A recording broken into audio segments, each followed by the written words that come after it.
money being loaned, so it just absolutely is off the face of that requirement. Okay. That's the beauty of the land contract. Pretty huge. Now, You just keep dropping these nuggets out of the sky that are pretty amazing, you know? All right, We do. Thanks. All right, so this was a package of 8 properties that a client purchased in the summer of 2012 for $112,000. And within 24 hours, that client had committed, funded, like Kent and Roger said. I mean, these are quick transactions because just as Kent kind of retold his experience early on with his mentor and how he missed out several times, those of you who are already getting the list, I mean, you've seen how a lot of these properties, they're there one day and then, you know, within a few hours they're gone. Sometimes they stick around longer and you can still get that, but you never know what those are going to be. So this client picked these up within 24 hours. In less than 3 days, our asset management team had done site visits in these properties that were from California. What was that? Was that the Ridgecrest? No, it wasn't Ridgecrest. I can't remember, the Aquan 8, the Occupied. That was right here in California, somewhere in the desert. But California, Florida, Michigan, New Jersey, Tennessee. So these were spread out all over the place. Needles, yeah. So by June of the following year, all 8 houses were sold. We had collected $26,500 in down payments, and our client was collecting $2,900 in monthly income on those 8 properties. So net income? Yeah, net. So, or minus our fees. So 35 times 8, whatever that is. Well, he gets a discount, so 25 times 8. So that was. How long did it take to do that? To another get great. To get the down payment, the monthly thing established? I think we had sold. What is that? 8. Okay. 8 months. I can't count that high. 8 months. So 8 months we accomplished that, and 3 or 4 of them were sold on the. This was actually an occupied pool. So 6 or 7 of the homes already had tenants in them. The people who had been foreclosed on. The bank hadn't evicted them or gotten them out. So we like that because we turn right back around and we sell that home for obviously more than we bought it for and way less than what they owed the bank. So it's a win-win. The bank, but you know, who cares about the bank, right? So you know, so we did that on 3 or 4 of these properties immediately, and then it took us a little bit more time to sell the other ones. So, but that's just another example. So about 2 years, well, 2 years plus the 8 months, about 3 years, you have all your cash back then. Right. So, you know, which is around I don't know, probably a ballpark 30% return or something to get your investment back in 3 years. So It's actually going to be less than that. So 29 months. that's just some 30 months. examples, just to kind of give you an idea of what we do now. Do you want to introduce Eric, or? And then I just want to use this opportunity to kind of segue into, so once, let's just say here, we have, you know. So that's a bulk purchase, that's a bulk purchase, you're buying. That was 8 properties, bulk purchase, yeah. So let's say that now there's $250,000 in notes, you know, in these 8 properties. The holy grail is, let's get our cash out of that, maybe even at a discount, so that we can just turn those 8 properties into 12 properties or 13 or whatever. So that's what we've been working with Eric lately, and what kind of introduce him. A quick question. How do you manage to get boots on the ground to go visit all these various places in these far out places? $1,500 place. This guy's allergic to the office, so he likes. No, we have site reps and reps nationwide that we work with. Some are direct relationships that we have. Some are subcontractors that we've built relationships with as often as we can. Not as often lately as Kent would like, but Kent loves to get on the road. If we have a large purchase and it makes economic sense, he'll go on the road for a month and hit 30 properties in succession, and you know, and just to kind of keep his hand on the pulse of what's going on. So there's a lot of different ways that we do that. But it's a lot of fun. We kind of just, the wife and I get in the car and we do business and work and travel and stop where we want, eat where we want, sleep where we want, and see how we usually are doing spot checking houses in maybe new bank sources that we're not accustomed to buying from every month on a regular basis. So I like to get out and just kind of taste that to see what it looks like in comparison to the other stuff that we're doing. When we're doing Aquin, you're in a very safe zone because we know consistently what we're getting there and what you're getting as a result. So we've carefully chosen certain bid platforms, certain banks that we know is consistent. So when I get out of that consistency, I get on the road and go and look at them and check it out so I know.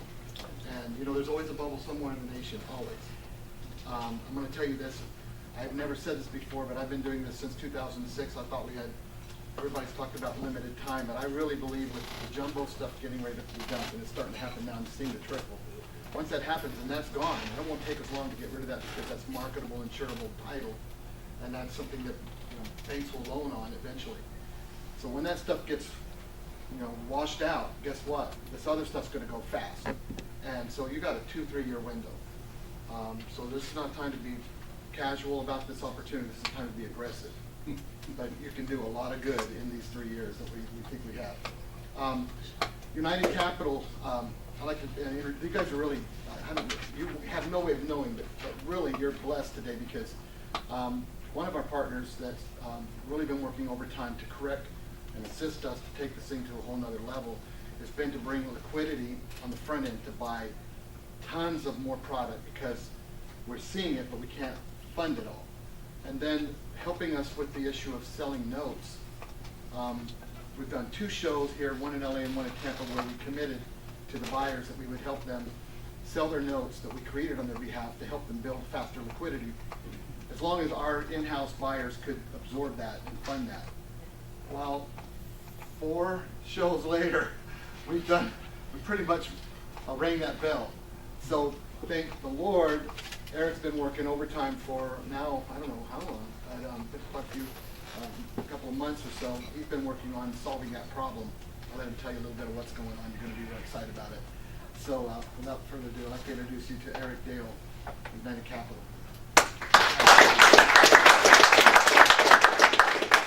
First of all, just want to say Kent and Garland are fantastic people. Really enjoy working with them. And Roger, appreciate you putting all this together. Kind of as a side note as to one of the reasons why I joined onto this, besides the capital that we can bring in some of our exit strategies, one thing that you haven't really thought about, probably in this room, or maybe you have, is the gentrification aspect of all this.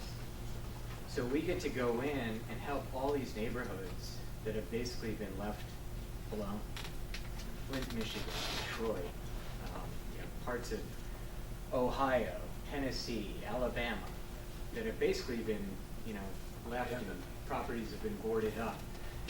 Garland was talking about that property in Jacksonville, right? 3 years. Can you imagine being the neighbor of that house and watching people at night and being scared that people are there pillaging out of that property and all that? Imagine, you have kids, right? You got kids, there's garbage around those houses typically. They've been sort of, left for dead, so to speak. And you have an opportunity to go in there and really make a difference in the neighborhood. And as a bonus, you get to make a really good return while you're doing it, right? So it's kind of the karmic wheel with a bonus. So for us, that's, we've done a lot of charity work over the years. We've done a lot of fundraising. And so for us, it's really important to be able to give back. So just wanted to say thanks to all of you guys. And hopefully you'll be part of this and part of the change. So for us, I'll just give you a little background on me and what we do. So 23 years ago, I started a company called United Capital. United Capital is a lender, and we lend nationwide on small balance commercial properties. We do loans up to $50 million on that, and then we do lines of credit for fix and flippers and buy and hold groups actually up to $100 million. So we actually work with a lot of the REITs, some of the really big guys who, some of them need our money, some of them don't. And we work with the tiers below there who do need our money, that are buying properties, kind of in the higher threshold, $70,000 to $400,000. So we've been doing that for a very long time and moved into this space. Back in 2008, I was a flipper. I flipped properties in Denver. I flipped properties in Naples, Florida. I flipped properties in Houston, Texas, I heard around here. There you are. So been around, done several thousand flips probably over my lifetime, as far as being either in the lending side of it or on the actual institutional side of putting it together. And I actually was partnered with HGTV and did a pretty lousy TV show for a year or so. So, you know, it's called homework. Yeah, it sucked pretty bad because what you realize when you're on TV is that you are your father on television. So I had every mannerism, every stammer, everything I used to bust his chops about is exactly what I looked like. I hold the products wrong. Anyway, it's a disaster.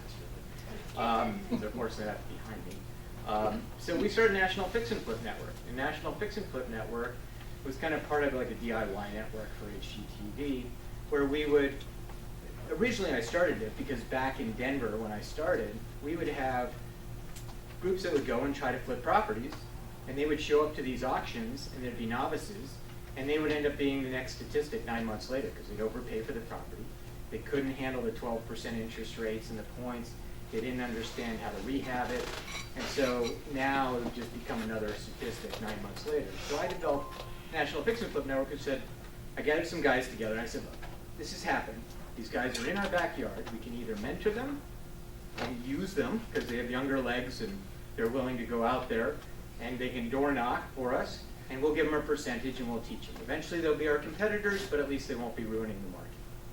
So we started National Fix and Flip Network and created that. We partnered with HGTV, which became a bit of a problem because now we entered consumers into the fix and flip world.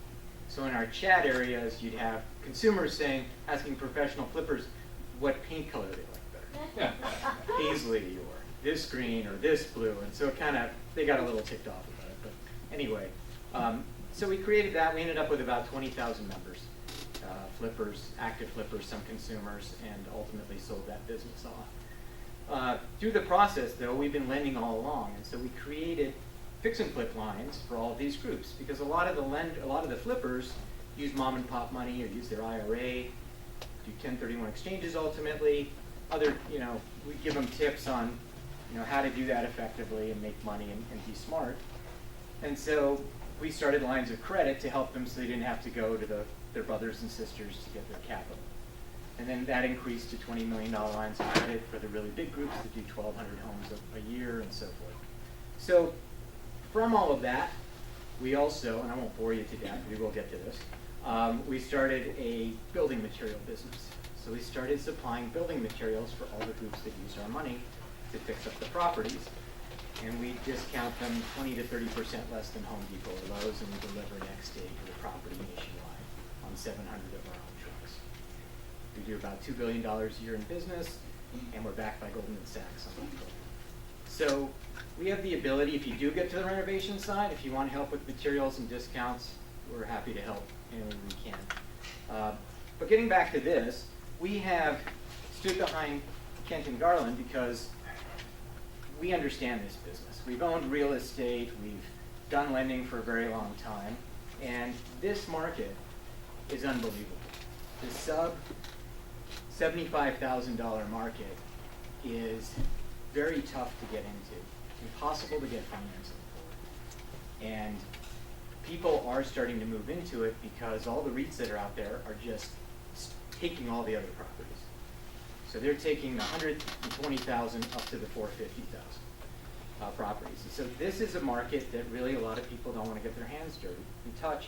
And Kent has really put it in a box. And you can really buy these properties and make money and let somebody else with their 9 years of 5,000 bottles of Advil that he's probably taken and all the hassle that he's gone through. You're not, you're dealing with all of his hard work. I'm sure your hair wasn't gray 9 years ago when you started. So, it's a great business model, and I agree with you. I think you're looking at a 3-year model because people are going to start moving into this model. The jumbo stuff is going to get liquidated, as Kent pointed out, and you are going to end up with this is going to be next. There is a big shadow inventory, but if you can afford jumbo, so you can buy a $400,000 note, you can buy 10 of these all day long. So this opportunity, eventually someone's going to step into this to get a 50% return than taking a jumbo property, which is 3,000 square feet or 4,000 square feet, putting in a ton of rehab, ton of aggravation, and there are not that many people that can qualify for those in these mortgage world that we're in. Yes, rates are low, but the requirements are still difficult, and we've become a nation of renters to some extent lately. But not the low-end market. The low-end market, think about that, a $450 payment, you can't rent an apartment you don't want for that. And these guys get to own it, they get to love it, they get to show their kids what ownership is. So their kids will own something one day versus being a nation of renters. So it's a big deal. So what we've done is we've created a platform where we're putting a lot of capital towards this so that we can buy and help Kent and Garland buy more and more properties. Because without volume, as he pointed out, if you get a list of 1,000 properties and you stop buying them, eventually Ocwen says, we're going to go find a hedge fund or somebody who will. So you're only as good as your last deal, bottom line. And if you don't do what you say, like they said, you don't put up your deposit and then you don't perform, well, they have to perform. If they don't, no more Ocwen lists next month. You know, Ken can take him on his Harley and he can buy him 1,000 margaritas or take him skiing or whatever, but if you don't perform and do what you say, it doesn't matter. Game over. You know, banks are finicky. If they're going to sell you a property for 35 cents on the dollar, you better take it. Because they'll remember when you don't. There are not second chances in this. So what do they need? Capital.